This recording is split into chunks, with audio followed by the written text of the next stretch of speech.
vlog! Kyle Elkins is here once again. Magluluto tayo ngayon ng isang recipe at ito ay tinatawag na beef. Anong klaseng beef? Bahala na kayo. Beef stew, beef caldereta, basta beef na red. Yun ang gusto ng aking anak. So let's start the game! Ayan. So ang una of course, andyan na yung paglutuan. Olive oil. Kunti lang. An additional of butter.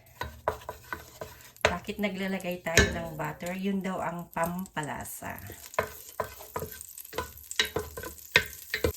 Lagyan natin ng garlic.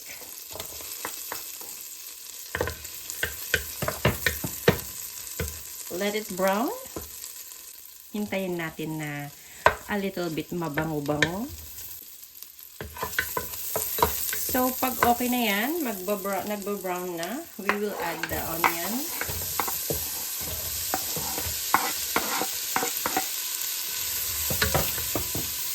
So, hintayin natin na mag-translucent.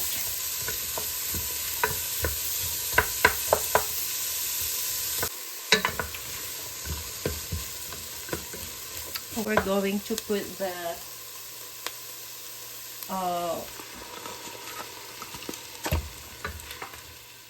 tomato paste. This was like matagal na sa freezer. I-freezer ko yan kasi pag gumagawa ako ng any kind, yung mga may mga makulay, talagang naglalagay ako ng tomato paste. So habang nagmi-melt ang tomato paste, ilagay na rin natin ang patis. Yan. I always love putting everything that I wanna put. We have the turmeric, paprika, lahat to pang pakulay. And yung pampasarap, maraming pamienta. Yan. Itong meat na to, because naka-freeze yan, pinakuluan ko para hindi maidagda, ay yung naalis na yung dumi-dumi. Yan.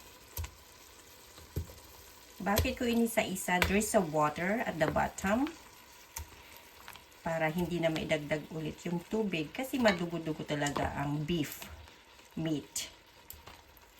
So, ganyan lang siya. See? Look at the water. So, this one is not good. Yan.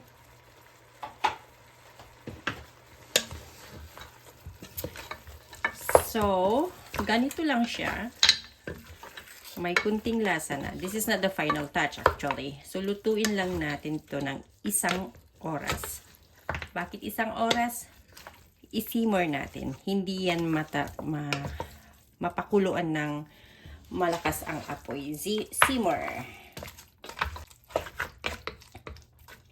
Hayain natin na yung lasa ng butter, lasa ng patis, pamienta, and everything ay pupunta dito sa meat. Ito, mag-water pa ito. So, we're going to put the lid. Ganyan lang siya.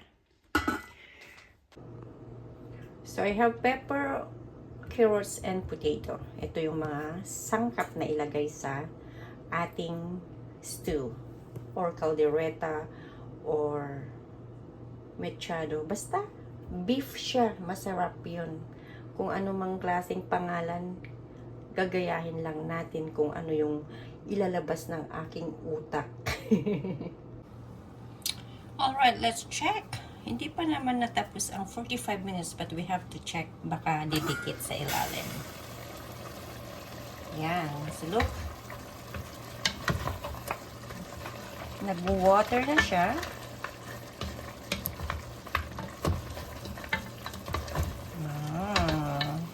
So, dumikit na yung kwan. Kunti na lang ang sabaw from the onion and everything. Lagyan natin ngayon ng broth. Kasi matigas pa yung meat. That's the broth.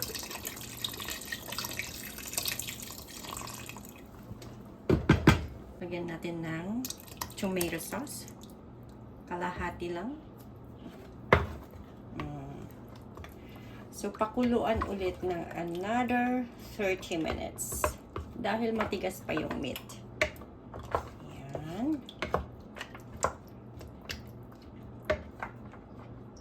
Pag kumulo na yan, isimmer siya ulit. So, high heat for the meantime. So, it's nice one. We're going to put the potato for now. And cook for like another 8 minutes before putting the carrots.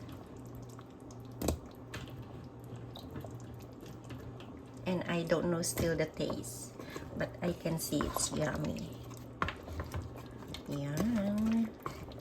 The final taste will be later. Okay, another 8 minutes.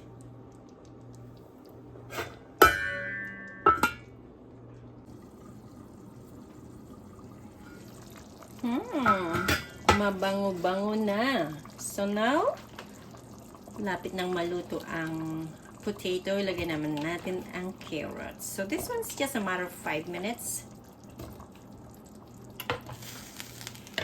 At dahil malapit nang maluto, ilagay ko na yung mga kailangan pang ilagay.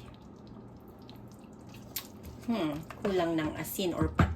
So, because there's a patis already, maglagay na lang ako ng kunting asin.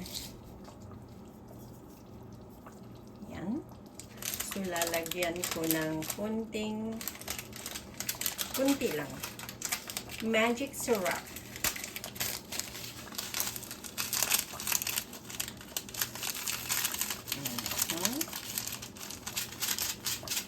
Yan. Look at that. Nagmamanti-mantika na siya.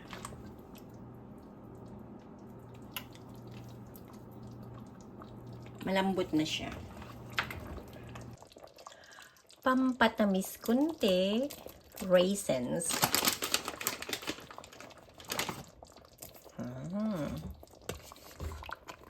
Para sa akin, masarap na yan. Amoy pa lang masarap na. Ayan. Okay siya.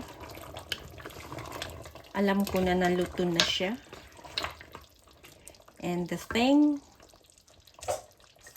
is pepper. 3 colors. Diba? Very colorful. Ayan. And to make more yummy, so para mas masarap, nahati na, lagay na lang. Yan. Okay. So, lutuin ng 5 minutes. Tapos na. But, may last touch pa ako dyan. And hintayin nyo kung ano yung pinakahuli. It's really smell good. So, ang last touch ko actually, or last na ilalagay ay ito. Kasi kahit hindi na ubos ng 5 araw, hindi yan masisira.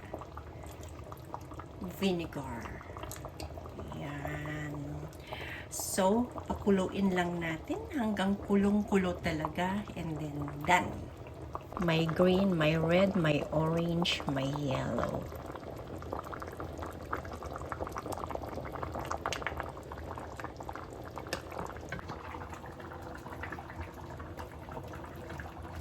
At dahil gusto ko nang tumikim, sabaw lang.